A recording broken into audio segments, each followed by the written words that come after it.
What's going on?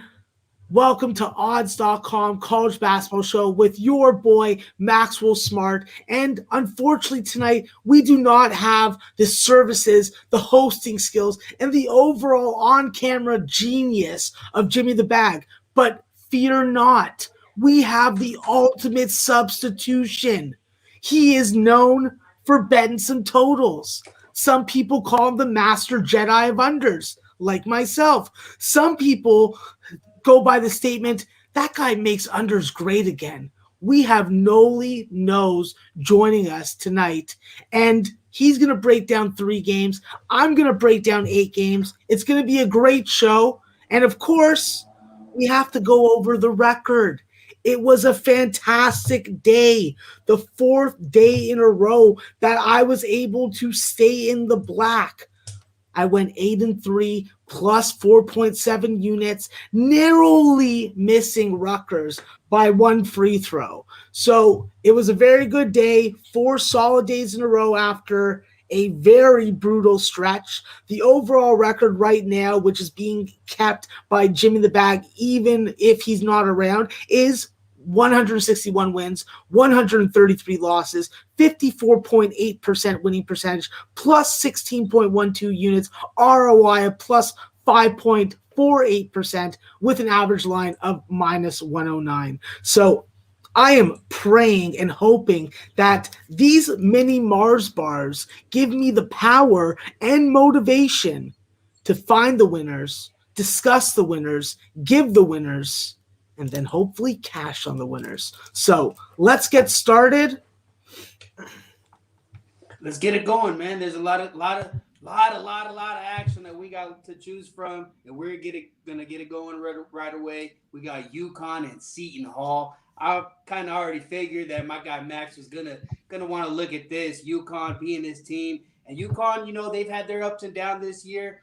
Starting the season off hot, and as of late, kind of ran into a brick wall with some of these teams, but that's how it is. Their first year over here in the Big East, they're looking to compete, and they've done pretty well. We'll see how they fare off here with Seton Hall. Total sitting right around 134, 135. Connecticut looks like they're getting faded. Seton Hall taking some money, starting off at 2.5, down to 1.5 at some shops. I know this is going to be a tough battle. A lot of indications in this. A lot of indicators for the conference. You got UConn sitting at 5-3, Seton Hall at 7-5 in their conference. I mean, this game means a lot, Max. What are you looking at here? Nolly, you know me. I'm all UConn all day. And it doesn't matter where they're going, who they're playing. They are going to be on my card, and they're going to cash for me because you know what? I made the mistake of not having faith against Butler in that rematch, and I got served a cold bowl of cock soup. It's not going to happen again. I'm taking my Connecticut Huskies tomorrow at noon, Nolly, because I think that where Seton Hall has advantages is in the front court, whether that be Sandro running the ball or Sandro being a diverse 3-level scorer. Good thing is, on this UConn team, we have the depth and we have the front court players to be able to play with him, neutralize him, and that's what's going to happen tomorrow. But the big difference in this matchup for me, especially when it comes to the number, is that I had a number that was more around 3.5 to 4 for UConn at home. Seton Hall's played a ton of close games, a lot of emotional games, ending with that last Providence game, avenging that game-winning loss. I think that UConn is able to get on the offensive glass, nullify some of Seton Hall's advantages that they usually have with their size, and I think that three-point shooting is going to be prominent. I'm looking for RJ Cole. I'm looking for Tyler Pauley. I'm looking for Tyrese Martin. And if these boys can hit their goddamn free throws, which you can guarantee Coach Hurley's been working their asses off on, I think that this is going to be a wonderful experience for all my fellow UConn fans out there. And Huskies, they're going to eat. So, Nolly, find me the best line on UConn because I want to eat. Yeah, I talked about that line movement. I saw it go 2.5. But here, as of late, right now, what I'm seeing at Syracuse Sportsbook, I'm able to give you a pick 'em and minus 110 for UConn. Does that sound Sign me good? up, bro. Well, a lot of interesting points there. I think UConn, with their defense and how they look defensively, that's a team that I like to look at. I've taken quite a bit of unders with them throughout the season. Not some that I'm taking here tomorrow as of yet, but I like this pick 'em. I think this is going to be a battle, man. That's the thing with the Big East, coming down to the last bucket quite a bit. There's been a lot of big games, a lot of upsets as of late. So I think this will be a fun game to watch and be a part of. Not sure if I'm telling yet, but I like it. All right, well, then let's get going. So let's move on to the next game. Let's get on to a Nolly Knows game. And the first one that he's chosen is one that I think is going to be a doozy. It's going to be a real interesting viewpoint. I think that when you look at Loyola Chicago going up against Evansville tomorrow, they're laying a huge number here. We're looking at somewhere between 20 points, maybe 19 and a half, depending on where you're shopping, and a total of around 121 and a half. I'm going to line shop for Nolly and get him the best number that I can with the American legal books, because on this show, that's what we use. We only use American legal books. And unfortunately, sometimes it works out for me, sometimes it doesn't. I think that going into this Evansville and Loyola Chicago game, Nolly, you're going to get a very nice difference in between contrasts and styles. We know that Evansville wants to shoot threes, and we know that Loyola Chicago is a very good on perimeter guarding team. I'm actually looking really forward to hearing what your perspective and your viewpoint on this game is, because even at this low number, I really want to know what you're doing, Master Jedi of Unders. So please tell me. I mean, yeah, it's set at a really low number, and I get it and I understand it. But when I dig in and I look at this game, I think I still see a little bit of value on this game. Loyola Chicago has been a great team for me as of late, running off 9 of the last 10, going under the total. 5 of those games not reaching the total of 120. They've only given up more than 60 points 2 times the entire season. And you talked about the perimeter being a question mark here for Evansville, being that they like to shoot threes. They like to shoot 27 threes a game, but still not making too many. They're still shooting 37%, but still only able to equate to 64.6 points per game. And when I look at Loyola Chicago, they've only given up 30.5% from the three-point line. That's something that I look at, and I love that defense. And when I look at the style of which they're going to play, they're laying a big number, and I get that. But the pace of which this game is going to go at is what's going to determine whether or not it stays under or over. So Evansville loves to play at a slow pace. They rank 345th in the nation, running just 65 possessions per game, 61.6 the last 3. And on the other side, Loyola Chicago, they are 335th with 66.6 possessions per games and just 64.8 the last 3. That's something that screams to me that really we're leaning towards the under. And when I look at these total, I understand it's tough to bet 122, but to me, the adjustment they've made is still not enough. We stay under the 120. I'm going under 122. If you get 123, I would love it, but still, I love the game going under. Yeah, unfortunately, I do not see anything higher than a 122, but luckily, Bet365 has a 122 at minus 110. So under 122 for Nolly Knows to start off his three-game card. And it's a doozy, and I'm going to have to get on this also. So, hey, a term I like to use, low totals, you got to drop the purse. You can't be scared. I still see some value there. I still see it staying 110 range, and I like it here. So I think we should just go ahead and move right along, Max. You got a zillion games here. Right up, we're going to go into the MAC here. We got Toledo, 11-1 in the conference, dominating the conference right now, going against Ball State, 4-6. This is it's a big contrast. Toledo's been tearing it up. They've been a money-making machine when you look against the spread. 14-4 against the spread, going against Ball State, who's just 6-9 overall, 5-9 against the spread, and a lot of overs for Ball State. That's a team that I like to stay away from. Team I like unders, and they like to go over. They like to give up quite a bit of points. They've been giving it up all season long. Interesting here, Toledo on the road, laying about 8.5, 9 points. Total sitting around 149. Max, what are you looking at here in this matchup? Yeah, Nolly, I think that with this spot, you nailed it right on the head. It's not one of your games, and that's why I'm looking towards the over in this spot. With the way that Toledo scores the ball, we know that they have 3 or 4 level scores and one super versatile Canadian in Keyshawn Saunders, who is on a streak of 4 or 5 double-digit scoring games. So really like to see my fellow countrymen representing the hoops factory they call Canada proudly and effectively. But in this game, I think that it's really about what you're going to get from Ball State on the other side of the ball. They've had 2 very poor offensive performances, putting up 42 and 58 points respectively against Akron and Buffalo.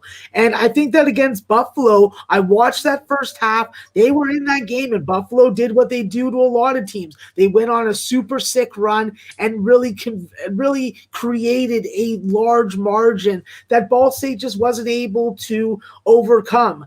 I think that one of the main reasons why that happened is because KJ Walton got injured. And without KJ Walton, without Jalen Wyndham, you're losing 2 backcourt players that really connect the pieces and allow you to do some of the things that you want to do on offense.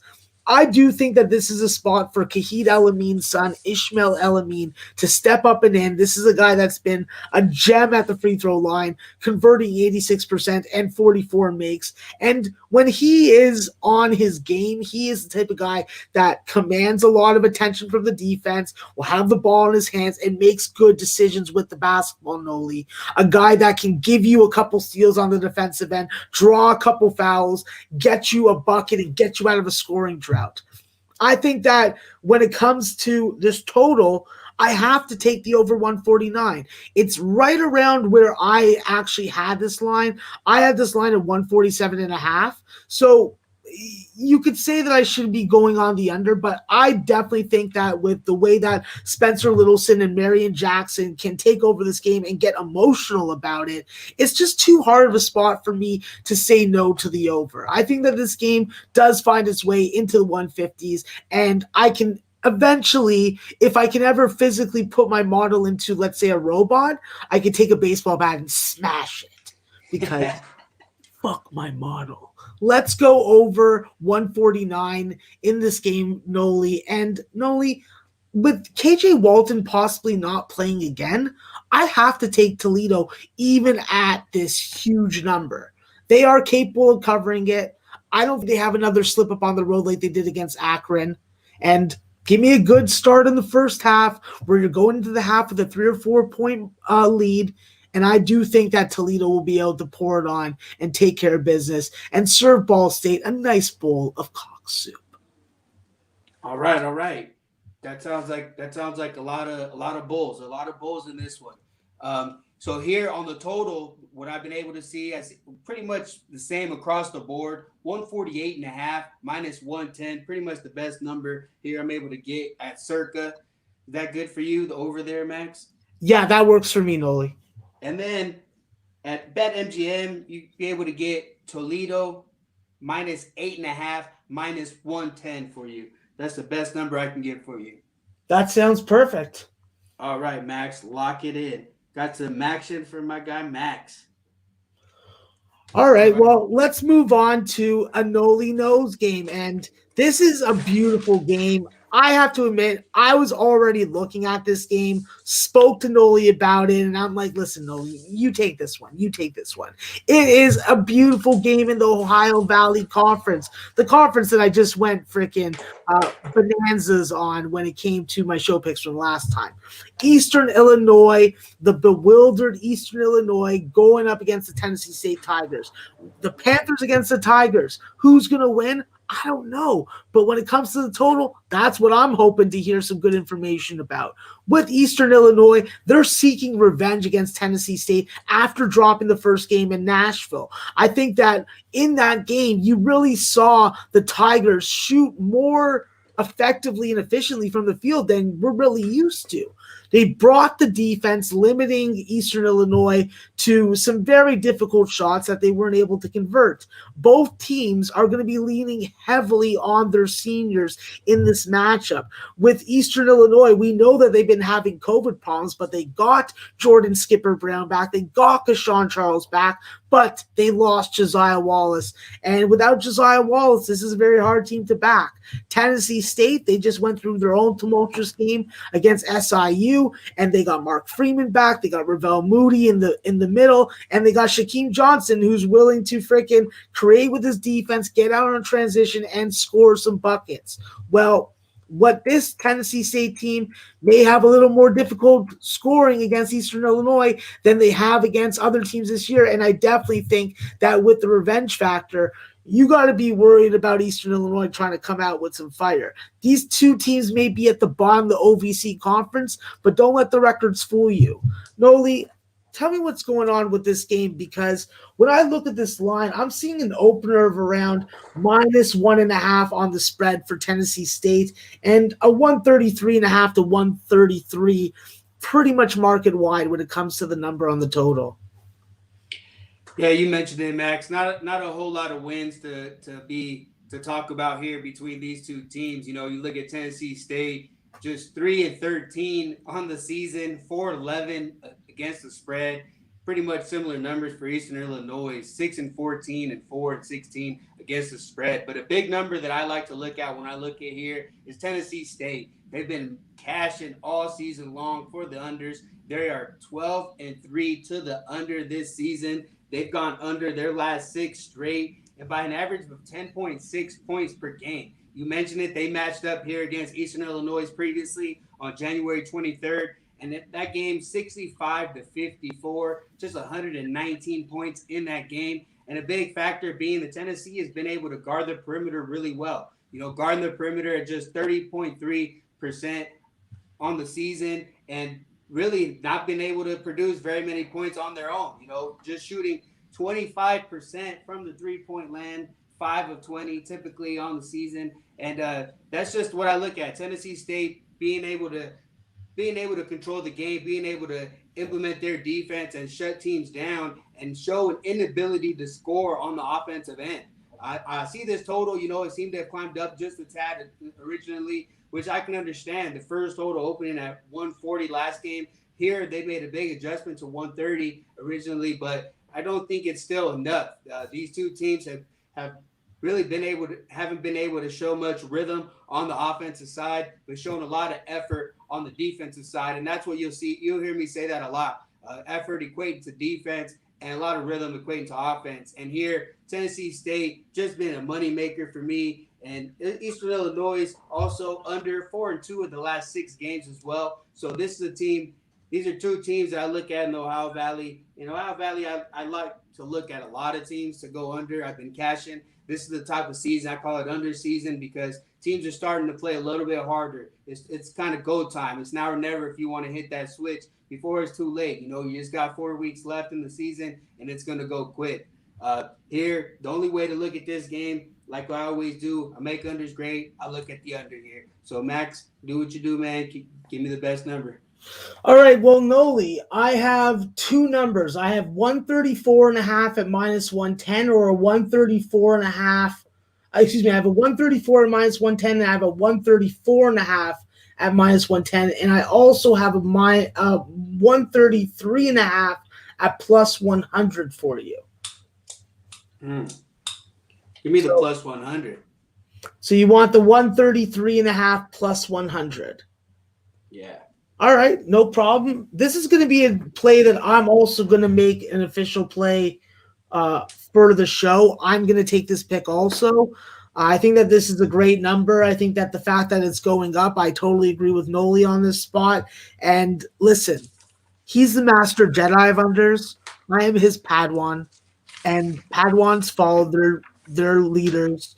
and they're Jedi Masters. So let's lock Nolly in for under 133.5 at plus 100. Love getting rid of that VIG. Love getting rid of that VIG.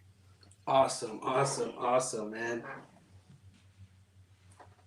Awesome, man. Yeah, all the time. Like, if I can get some plus money, it's rare that I get some plus money. I mean, I'm still getting even money, but if I see that plus sign, I'm excited here with the unders, man. I always typically laying 110, so plus 100 is good for me. But moving right along here, we're gonna stick to the Ohio Valley. We got Belmont, SIU, Edwardsville, and you know, another class. You know, you look at Belmont first in the conference, 13-0 in the conference, 19-1 overall. Been cashing some tickets as well, 12-6 against the spread overall on the season, and a team that really I've been trying to avoid in the Ohio Valley. When I see them coming, they've been an over machine, but when I look at the overall record, it doesn't seem as bad. They're 11-8 over under, and they face here Edwardsville, who's the complete opposite. Edwardsville has been a team that we've made some money, especially as of late, cashing some unders here with this team. Overall in the season, 10-4 to the under on the season, and showing a lot of defense. I guess, you know, shutting it down from the 3-point land, just 31%. And you look at their last 5 games, have been able to stay under the total and by quite a bit. Belmont just rolling right now. And that's the thing what I look at. You know, how is Edwardsville going to be able to handle that offense? They weren't able to handle it the first time around. Belmont laying on a whopping 114 points against them. How do we see this rematch here, Match? Is Edwardsville going to come out mad? How do you look at this game?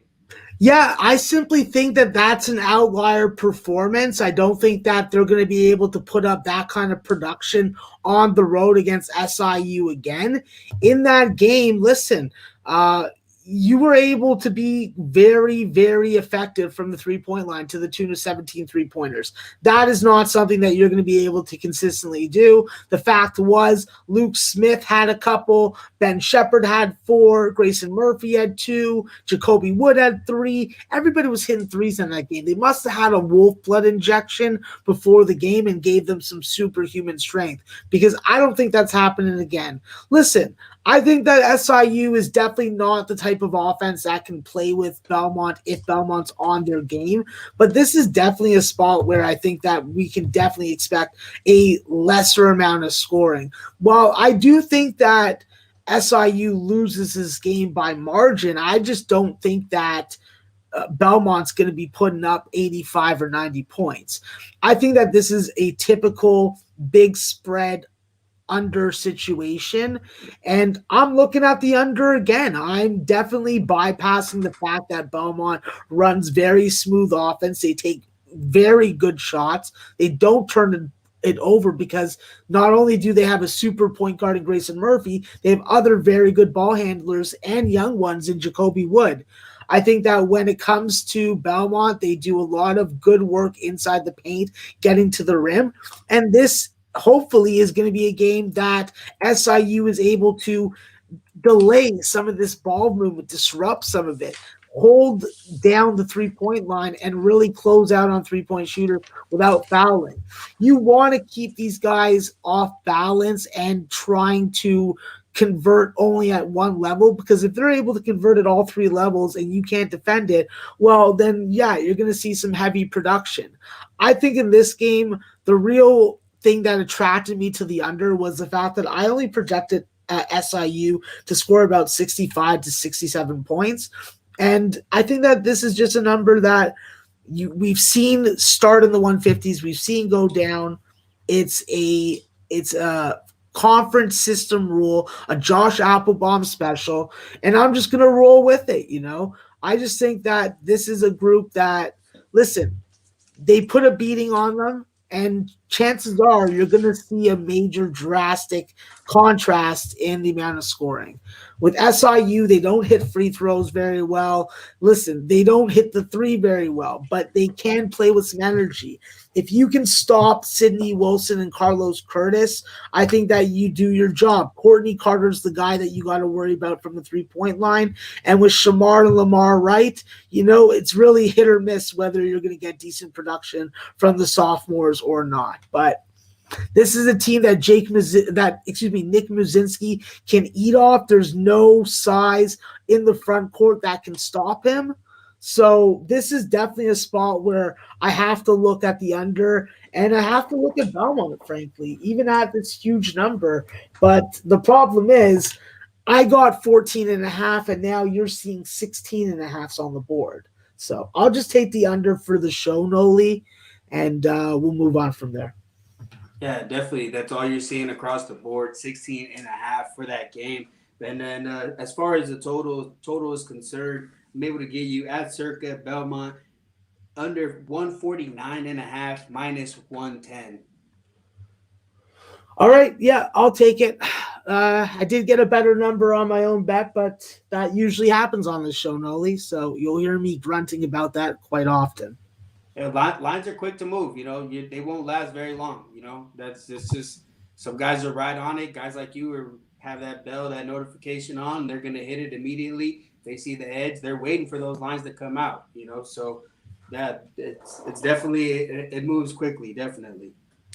I think we'll move right along here. We're going to go to the Big Sky here. Montana State versus Weber State going at it. Once again, Montana State, number 1 in the conference, 6-1 in the conference, 9-4 overall. Weber State, right there contending for it. The Big Sky, they've got 3 or 4 teams right there at the top. This is a big game here in the Big Sky. Weber State 5-2 in the conference, 10-4 overall. Weber State has been a money machine though, 9-2 against the spread on the season. That's something that I look for. Are we going to continue to ride that trend, or is it time to fade that trend? A lot of times I'll ride that for a long time, but when it comes to crunch time, things turn quite a bit.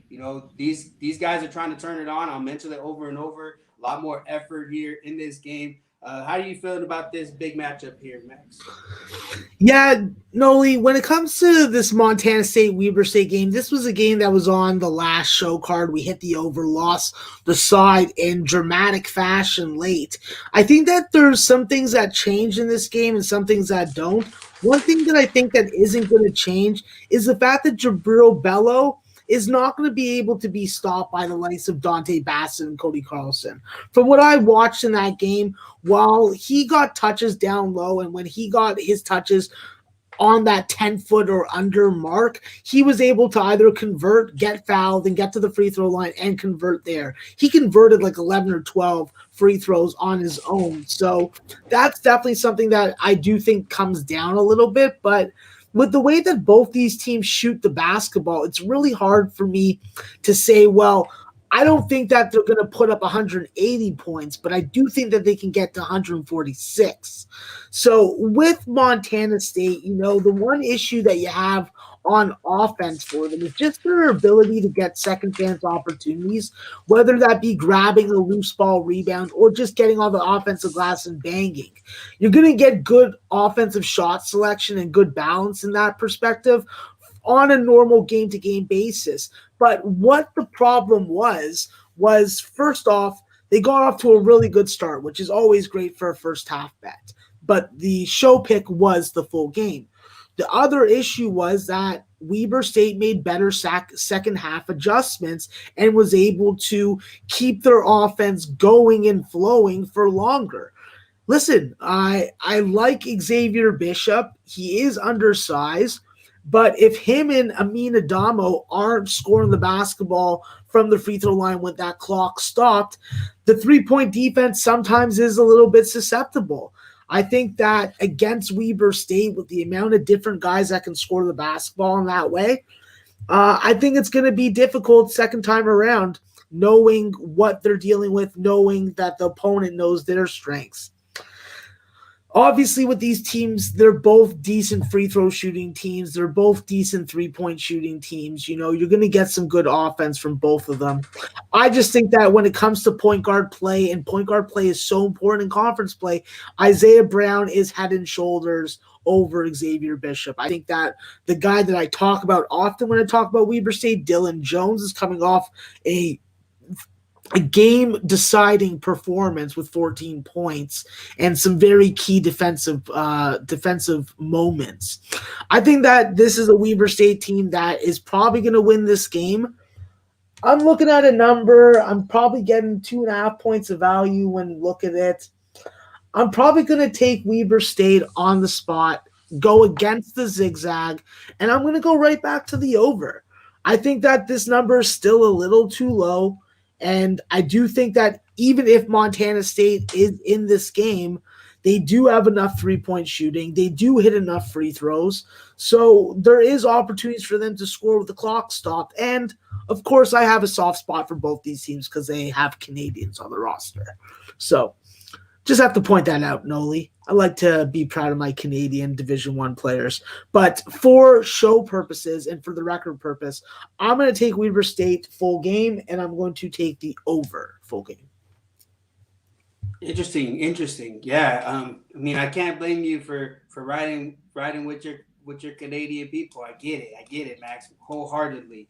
And honestly, I'm seeing a difference in those numbers. BetMGM, they're getting a 146.5. But over at Circa, we're getting 144.5 minus 110. Does that sound good for you? Oh, yeah. That sounds beautiful. And it sounds just like Circa. Yeah, that's beautiful. 2 full points. 2 full points. And then on the flip side, though, here we go back to BetMGM. They're laying minus 5.5 on Weber State, minus 110, whereas Circa's getting you 6. So you got 5.5 minus 110 being the best number available right now at BetMGM. Yeah, lock me in for the 5.5, please. Awesome. Moving right along. We'll jump right. We'll keep going to Max's picks here. We're gonna go to the Atlantic 10. St. Bonaventure facing St. Louis. Here, St. Bonaventure, first in the Athletic 10, 7-1 in the conference. St. Louis just 0-2 in the conference. The St. Bonaventure's been playing some pretty good basketball all season. Been on a pretty good run against the spread. 7-3 ATS on the season. But look like they've cashed quite a bit as of late. Been a pretty good under team. St. Bonaventure, 282nd in possessions per game with 69.2. A team that I've always got my eye on when you're talking about totals. But here with St. Louis, a St. Louis team that's been underachieving. They've been getting beat against the spread in the last 4 by quite a bit. 0-4 against the spread in the last 4. And you're talking about they're 9-point favorites losing outright, 12-point favorites losing outright. And when I look at this game open up, St. Louis is favored by 2.5, and then it climbs to 3. I don't know how you feel about this game, Max, but I'm real curious to see how you're going to attack this game. Nolly, I don't know if you know this, but when I'm not wearing my Yukon Husky shirts, I'm wearing my Bona Nation shirt. And I love Bona Nation. Coach Schmidt has his best team assembled, even though he doesn't have the services of Anthony Roberts and Justin Winston. I love this St. Bonnie's team. You know why? Because they can bang with you. They can grit with you. They can freaking take your pancakes, pour maple syrup on them, and eat them in your face while not giving you a single bite. And I'll tell you this, Nolly, that line's going up. I'm like, keep on going, you jamope. I'm on St. Bonaventure. Listen, it is completely out there and it is undeniable that this St. Bonaventure team has some trouble shooting the basketball. But with all the switching defenses they have and the holes they open up and the opportunities they give their opponent, don't worry. Akuna Matata, all right? Osano Shuni is in the middle, and he'll clean everything up while staying out of foul trouble. tomorrow he's going to be very key. Him against Hassan French is going to be a critical matchup, and the ability for Jerron Holmes and Dom Welsh and the floor general Kyle Lofton to really take the challenge, take the opportunity, and take advantage of a St. Louis team that just really isn't functioning the way they were before their COVID break. I think that with this St. Louis team, listen, there's no denying on paper this is a talented team. Javonte Perkins is a wonderful mid-range wing player that can give you a ton of versatility, whether it be offensively or whether it come to a key steal at a key time. But when it comes down to it, point guard play is very important. And if you have to have Jordan Goodwin handling the ball, you're taking him away from something that he does well, which is work well in the isolation one-on-one to take a shot, not to be a facilitator.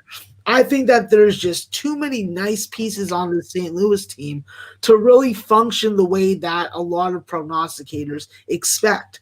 I think that was St. Bonaventure. They are going to win this game and stay within this number because they win with defense. They make you take difficult shots. They do a good job of packing the paint. When it comes to guarding the three-point line, which is what St. Louis is going to want to do, that is where the contrast in the battle is going to be. Whoever wins that battle is going to win this game because Bonnies, they can make their free throws just like the Billikens can.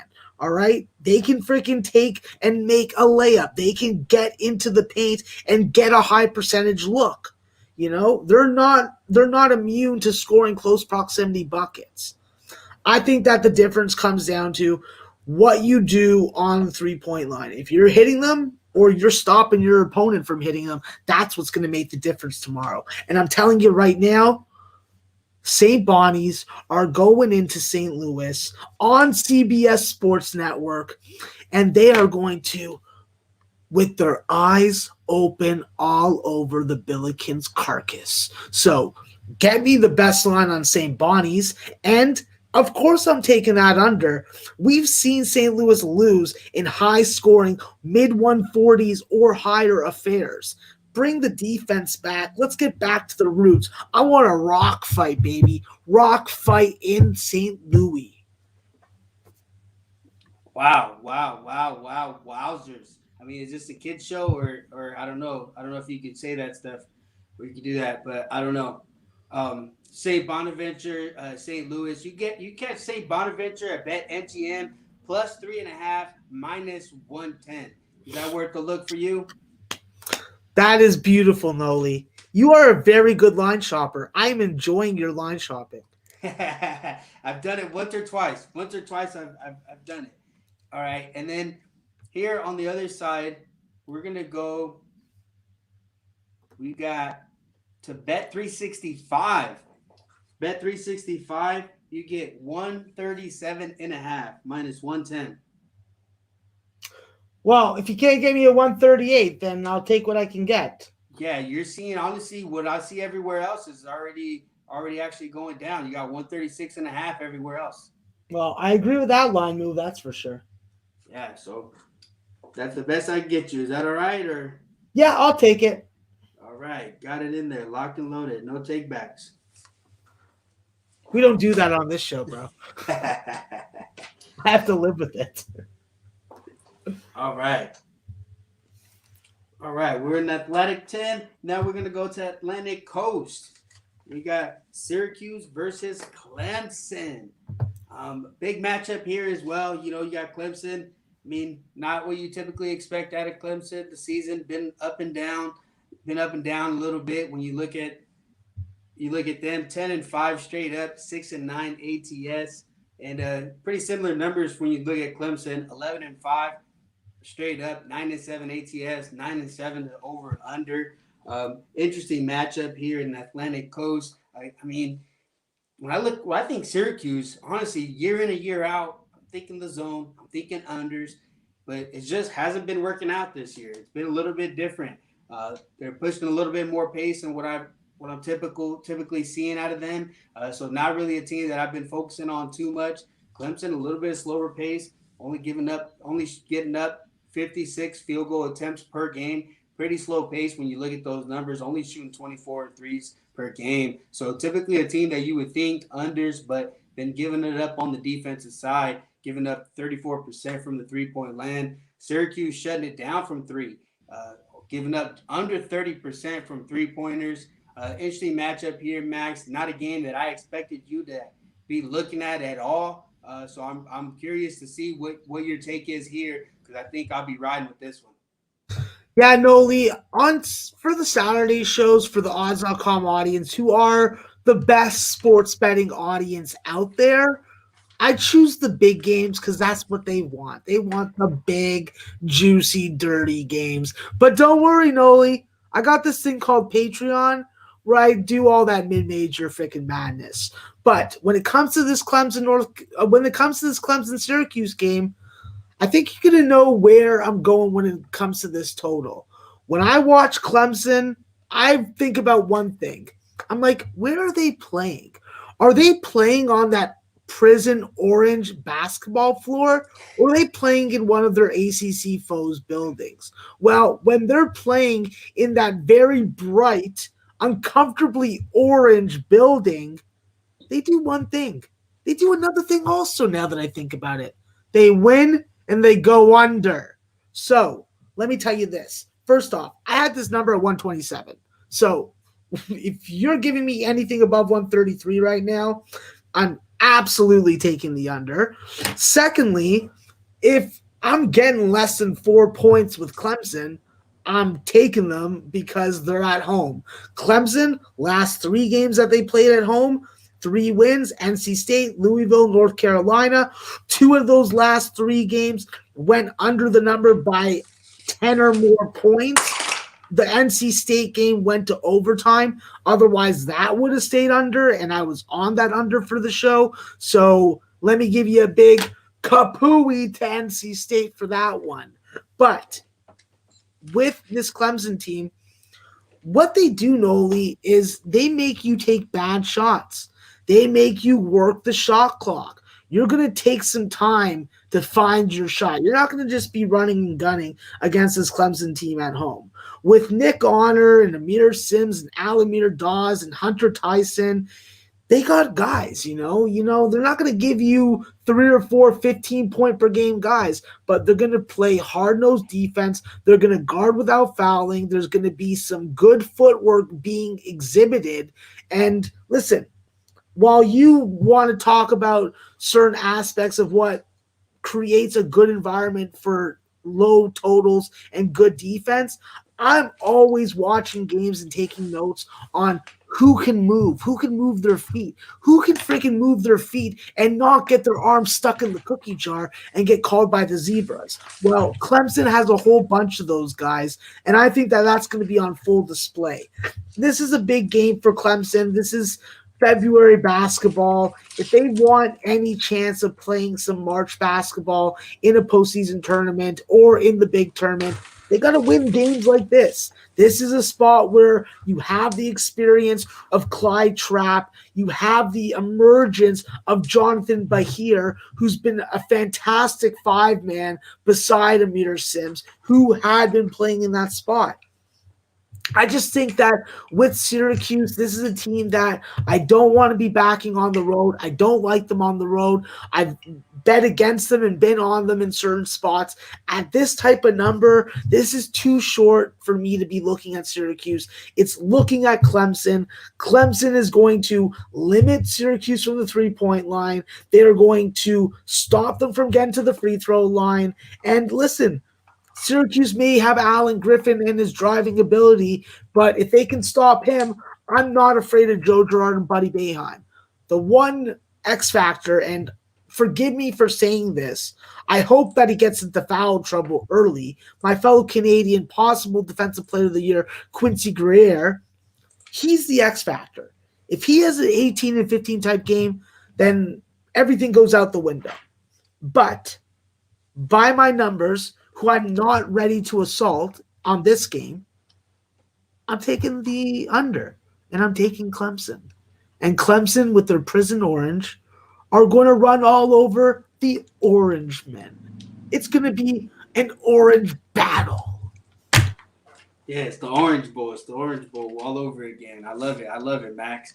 All right, I'm getting pretty convinced on that Clemson side. I like a lot of the arguments that you're making there, and a lot of question marks for Syracuse. A lot better defense that I'm seeing out of Clemson this season.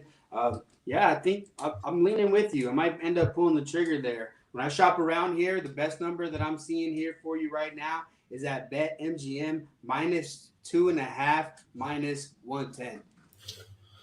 That sounds good to me, Nolly. What can you get me on the total, bro? Okay, and on the total, the best number, well, pretty much the same number across the board. It's going to be 135.5. 135.5 sounds absolutely wonderful. All right, we're going to stick with BetMGM on that one as well. All right, well, let's get a change of pace then, and let's go back to you, and let's get your last game in. You chose a very interesting spot in the A10. It's a 8 o'clock game, so you can get a little drunk, sober up, and then turn your TV on to ESPN2 at 8 o'clock, and you can watch Rhode Island and UMass, and hopefully cash on Nolly's play that he's going to let us all in on. First off, with the Rhode Island Rams, this is a team that definitely has been playing some good defense, only allowing 66 games since they entered conference, and that's a pretty much 6 or 7 point improvement on what they were doing defensively in the non-conference season. Jeremy Shepard has been a fantastic addition and complimentary score to Fats Russell, and I think that with UMass, no Trey Mitchell, no Noah Fernandez possible. This could be a spot that you go against UMass playing without their star after being able to handle Fordham and avoid the upset. So I think that this is a real interesting game. I'm interested to hear what Nolly's thinking on it, because with UMass, we know that what they do, they get to the free throw line. And the worst thing that you can be involved with when it comes to a total and specifically an under is a team that gets to the free throw line and makes their free throws. So Nolly, I'm seeing a line around 145.5 on this total. And when it comes to the side, listen, I think that 7.5 is probably the market number available. So tell me what you're thinking about doing on this game. Yeah, a lot of points that you made right there. You talked about it when you're in your previous breakdown. You're talking about February basketball. This is a different game. It's a different animal. You got to look at these games a little bit different. I talk about effort over and over and over again, and that's what you've seen out of this Rhode Island team. A lot more effort, especially in these last 4 games. They've hit under 4 straight games, staying under the total by an average of 15.9 points per game. They're 108th in possessions per game, 108th, but you've seen a big drop-off recently in these last few games. Average total that you've seen in those last 4 games with Rhode Island was set at 134.5, and they're still beating it by an average of 16 points, and they're giving us another 145 here. And the reason I like it here, a little bit of revenge factor here for Rhode Island. Last time out against this UMass team, the total was set around 154.5. I had the under. The game ends up going to overtime, sneaks over the original total there. Gets to 158. But a big thing that I noticed in that game were the turnovers that I noticed out of Rhode Island. 20 turnovers out of them in that game. Not really indicative of who they can be. But I like their pace of play. I like what they've done recently. 56 field goal attempts per game. When I see under 60, those are good correlation to what I see with that and their defense. Just allowing 31% from the three-pointers. And on the other side for UMass in the last 3 games been dead under, and I've been riding that train as well. UMass, 3 of the last 4 have stayed under. That 4th one was that Rhode Island game. Obviously, that keeps popping up in my head, but I'm not bitter. And but the last 3 for this UMass team staying under the total by an average of 17.6 points per game. The total at 134, 145.5, and 126.5. What I see what I like to look at when I see it's a second matchup, or when I look at a certain team when they're cashing tickets, how are these line makers adjusting? Right. So last time out, 154 and a half, they drop it down to 145 this time. So big adjustment to what you've seen the last time out. But I mean, it still stays under that total then. And like I said, February basketball, it's a different animal. And we're seeing a lot of unders cash. And I like what I've been seeing out of Rhode Island here. I would lean towards Rhode Island a bit, but not to lay the 7. I don't know if I could lay the 7 there, but definitely the under at 145, 145 and a half. Let's see what you can get for me, Max. Yeah, Nolly, I can actually get you a 145 and a half at minus 110. That's the best number. There is a 144 and a 144 and a half, and Bet365 took the game off the board. So I think that's probably your best bet, and I'm going to lock you in for 145 and a half minus 110 if you give me the A-OK to do so. Oh, yeah, that's beautiful. I like that. That's what I got. All right, sounds good. All right, let's move along because you still got like 100 games. No, just kidding. Just two more. Let's bang these out. Here we go. We got Drake Valparaiso going to the Missouri Valley. Drake, I mean, no secret to everybody. They've been doing their thing. 8-0 in the conference. Been a money-making machine all year long. And on the other side, Valparaiso, just 3-5 on the year. Big contrast of what you've seen. And I see you picking on some of these other teams, going with these better teams a lot, Max. And one thing we've seen out of Drake quite a bit as well, we've seen some defense out of them this year. That's what's been giving them a lot of their point spread covers. They hit their free throws. They've been playing some good basketball over the last few seasons. They're building something special over there. Are you looking to back these Drake? Do they continue to cover against the spread, or what are you thinking, Max? Yeah, Nolly, when it comes to Drake and Valparaiso, I used to be a big Valparaiso guy. Really liked when they joined the MVC.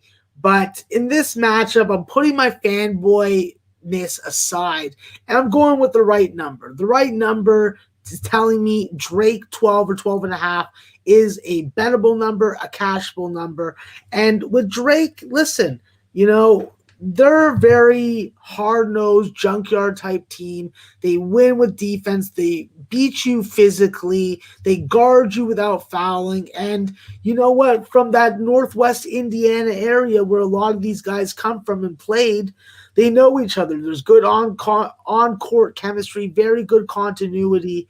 And personally, I think that Drake is in a situation where they really have to name and decide what they want to beat an opponent by. If they want to take Valparaiso seriously and they want to smash them in the mouth, then they're going to smash them in the mouth, plain and simply. I do have a soft spot for this Valparaiso team, and that's because of Ben Creaky and Daniel Sacchi. They are my fellow Canadians. Daniel Sacchi, the 5'9" point guard, has done a fantastic job picking up some of the pieces left by Javon Freeman Liberty, who decided to vamoose himself over to DePaul. Hey, Javon, how's DePaul working out for you now, bud? But I'll tell you this, Nolly. I do think that Ben Creaky is going to have some advantages down low, but I just don't think that over the course of 40 minutes, he's consistently going to be able to beat this Drake defense. He may surprise him in the first half, but during the course of a 40-minute game, I just do not have the confidence in them to do so. I think that when you look at this game, if Valparaiso wants to stay in it, they need a good start in the first half. Because what do we know about Drake? Drake is a super second half cashing team. They cash numbers between 3.5 and 8.5 on second half lines. You can go through the logs and you can go through the fucking wagers to figure that out yourself. I've already done it for you, so don't waste your goddamn time. If Drake does not go into the half with a 5 to 7 point lead, I do think that they come out storming like stormtroopers storming the Imperial freaking wall. I think that with Drake, what do I know about them? They choose their shots and choose their shots wisely. They're a team that you're regularly going to see them score 48, 52% of their field goal attempts because there's teardroppers, there's leaners, there's freaking foul line jumpers. They're not trying to take difficult shots. They're willing and play a style of team basketball that just creates an environment for that extra pass to get your teammate open. The way that this team shoots free throws when they get to the free throw line gives me a little bit of hope that they can hold the lead and build it back up at the end of the second half if it's at risk. With Valparaiso, you got to beat them on the offensive glass. You got to disrupt their ball movement, and you got to ball hawk them. If you can't take the ball away from them, then they're going to operate in the half court without much resilience, and that gives guys like Donovan Clay, the junkyard dog of this team, opportunities to make an impact. I don't think Valparaiso is going to be able to match up, at least in the first game. I think that Drake comes in and puts a little bit of Indiana smackdown on the Crusaders. So give me the Bulldogs. They're freaking going to be biting some ankles and moving up to other more delicate spots, courtesy of the Valparaiso Crusaders. So 12 or 12 and a half is good by me. Nice. So here we go. Pretty much the same across the board. Minus 12 and a half, minus 110 everywhere you look. We'll just go ahead and go bet NGM. Minus 12 and a half, minus 110. All right, sounds good.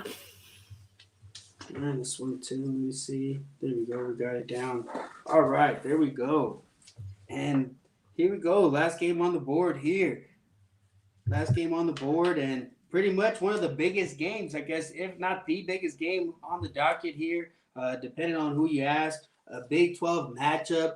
You talk about the Big 12, there are a lot of teams scrambling around, and that's a conference they like to beat each other up quite a bit. You look Baylor, running away with the conference 9-0, but everybody trying to get for that number 2 spot. You look at Kansas sitting in the conference 6-4, West Virginia at 5-3. So a big game when you're talking about standings inside the conference. Kansas coming in ranked 23rd in the nation, West Virginia ranked 17th in the nation. And you look at Kansas, as of late, losing 4 out of the last 6 games. Not typical of what people see with Kansas. And now over here with West Virginia, not what's typical of them is either. They're typically a shutdown defense. That coach well known for the type of defense that he can produce. He's upset about it. I've seen it in many articles. He's not happy with the type of defense they're able to put out there. This is a matchup that typically has gone under the total. 4 of the last 6 games staying under the total over the last 3 seasons. But like I mentioned, this game's a little bit different. The way West Virginia is not playing some defense really. But how are you looking to attack this game, Max? Yeah, when it comes to this game, Nolly, this is a big dog blue blood game, and Kansas is the blue blood of the blue bloods in this matchup. So I'm looking at West Virginia as a small home favorite in this spot. I think that with West Virginia, they're going to win on the offensive glass. They're going to be able to disrupt Kansas's ball movement. And more importantly, while they may not be pressing to the quality and effectiveness that Coach Huggins wants, I do think that they are going to be able to take advantage of a team that does not have a true point guard. And when you don't have a true point guard, there's multiple guys handling the ball based on who's playing best and who has the best feel at the time. And that's just not a winning recipe, especially when you're going up against a conference foe who is having a bit of a change of identity because of their personnel. First off, some things don't change with this West Virginia team. As long as Derek Culver's in the lineup and healthy enough to play, throw it over the top and let him go to work against David McCormick. Simply put, if you can take McCormick out of the equation, you're going to have a lot less resistance at the rim for guys like Taz Sherman and Miles McBride. And with Miles McBride, he had a 3 for 15 game. Then he had a 4 for 11 game. So maybe he's going to have a 5 for 9 game or a 5 for 10 game. Regardless, we need more fucking offensive production for Miles McBride. So I'm just looking at this West Virginia team from an offensive perspective. I have dialed back my expectations when it comes to their defense. If this was a game that I thought would be going under, I think that I would have seen a line between 135 and 138 and a half. But we're in the low 140s. It does not inspire me to jump on the under. I'm only interested in getting on West Virginia.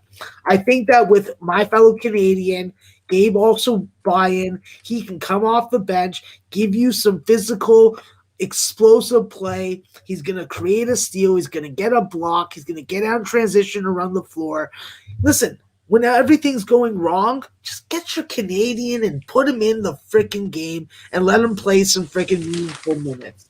I think that West Virginia is going to, with their eyes open all over Kansas's dead carcass, they're going to take advantage of a beaten and bloody team. I think that even though you have nice pieces in Marcus Garrett and Christian Braun and Jalen Wilson, it is not going to be enough to go up against West Virginia's straight throttle, go, go, go mentality. They get to the rim. They get their three-point shot bumping. Like I said, in games where they hit 9 or more threes, they win those games. I think that this is a game that they come out, national television, and they put a freaking beating on Kansas. So this is a team that needs a good start. They need to make good halftime adjustments, win the battle at the three-point line, not allow Kansas to get off any stretch, and volume free throws, score with the clock stopped. It never hurt anybody. If West Virginia can do this, which I expect them to do, they will win. They will cover 2 points, and they will get me a goddamn win on my show record. Yeah, I mean, I like a lot of those things. You know, I've been looking to fade Kansas. I haven't done it a lot. Not really a side guy myself. You know, I like those totals. I was able to get. I cashed on the total, but I also lost on the total with Kansas. So 1-1. I really didn't mess with them too much this year. But I'm liking that breakdown. You know, and I'm shopping around right here. And Circus seems to have the best line here. -1.5, -110 for you. Do you like that, Max? Absolutely, Nolly. I love it. Beautiful, beautiful. That wraps it up for the picks there, Max. All right, so then let's do a quick recap of all of our picks. I'll start off with yours. Nolly is going to be taking the under 145.5 in the UMass Rhode Island game at -110. And then he is going to be taking the under 122 at Bet365 -110 in the Evansville and Loyola Chicago game, which is a line and number that I will be tailing as well. And then he is concluding it with another game that I love and will be getting on with him with Tennessee State and Eastern Illinois at under 134.5. But there has been a development when it came to that number, Nolly. And guess what? I found you a better number. I went to good old reliable Circa, checked back again, refreshed, and got Nolly 135.5 -110. So a full point better, and I think that they're 3 goddamn winners. I may have to just tail them all. What was that? What was that last one at? 135.5. At Bet365, you said? Which one? The Tennessee State game? Yeah. No, that's at Circa. Okay, Circa. Sorry. All right. Wow, yeah. I mean, I saw it going up, you know. We talked about it a little bit, opening up around 130, going up a little bit, but that doesn't faze me, man. That doesn't faze me.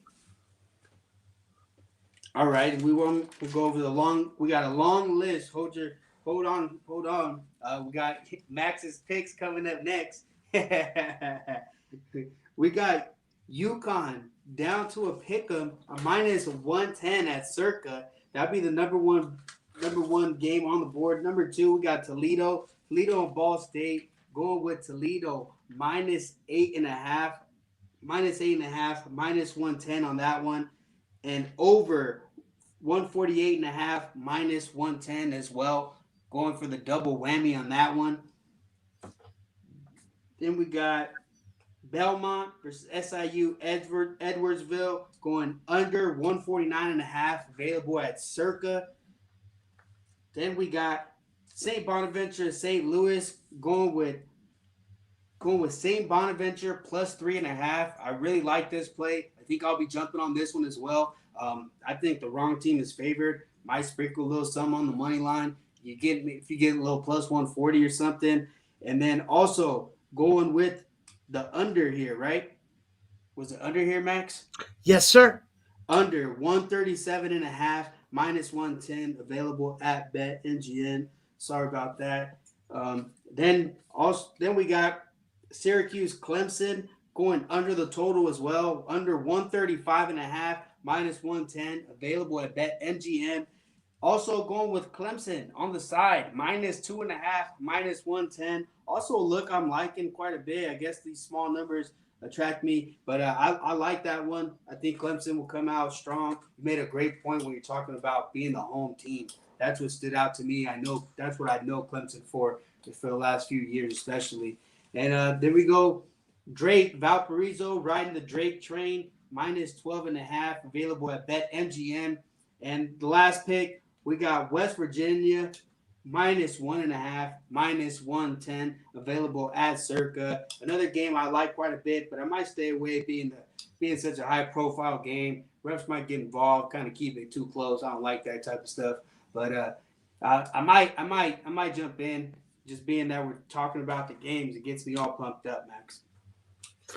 Well, I'm looking forward to watching these games tomorrow, Nolly, because I know by 4 p.m. Eastern, all my picks will be done.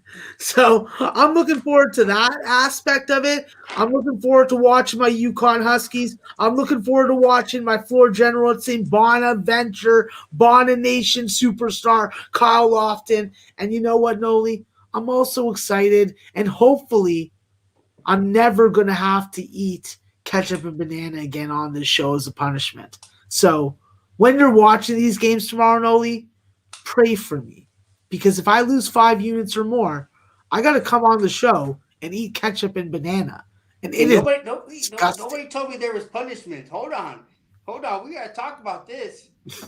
No, I didn't know about what I signed up for. It's a self-imposed punishment by myself.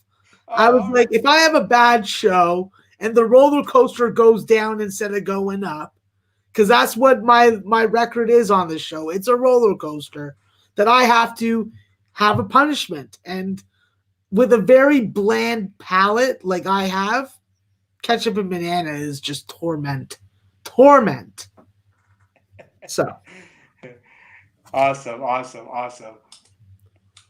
Yeah, but yeah, as long as I don't have to do it, I'm all right. No, don't worry. That's not a stipulation for you.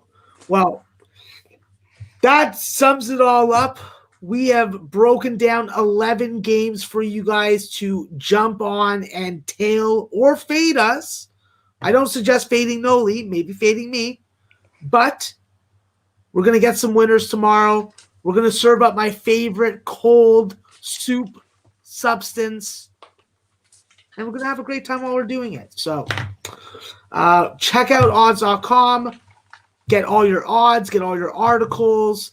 Great community that's being built there. And to be brutally honest, it's the best odds page with the best name out there around. So odds.com, check it out. Have it on your home screen all the time.